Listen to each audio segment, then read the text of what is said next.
Body lotion. దీని గురించి మా మమ్మీ మొత్తం ఎక్స్ప్లెయిన్ చేస్తుంది, మంచిగా వినండి ఎట్లా యూజ్ చేస్తారు. హాయ్ ఫ్రెండ్స్, ఇది వచ్చేసి మైగ్లామ్ బ్రాండ్ అన్నమాట. సో చాలామందికి ఇది వచ్చేసి ఒక హెర్బల్, అంటే ఒక న్యాచురల్ ఆయుర్వేదిక్ టైపు. సో ఎలాంటి కెమికల్స్ ఉండవు, మంచి బ్రాండ్ కూడా ఉంటుంది. మన స్కిన్కి కానీ ఫేస్ కానీ ఎలాంటి ప్రాబ్లం అయితే ఉండదు. సో దీంట్లో అయితే మనకి త్రీ టైప్స్ ఆఫ్ ప్రోడక్ట్ అనేది మన స్టోర్లో అవైలబుల్ ఉంది. సో ఫస్ట్ వచ్చేసి ఫేస్ వాష్, ఇది మైగ్లామ్లో. సో సెకండ్ వచ్చేసి ఇందులో 2 టైప్స్ ఆఫ్ అయితే సోప్స్ అయితే అవైలబుల్ ఉన్నాయి. ఒకటి నీమ్, ఇంకొకటి rose and honey. And third వచ్చేసి బాడీ లోషన్ అన్నమాట ఇది.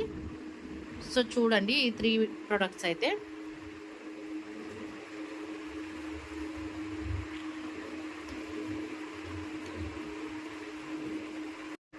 ఫ్రెండ్స్, ఇంకా మీకు ఇలాంటి ప్రోడక్ట్స్ మంచివి కావాలంటే మా ఛానల్ని లైక్ చేయండి, షేర్ చేయండి, కామెంట్ చేయండి, లైక్ చేయండి, సబ్స్క్రైబ్ కూడా చేసుకోండి. ఇలాంటి ప్రోడక్ట్స్ మా దగ్గర మంచివి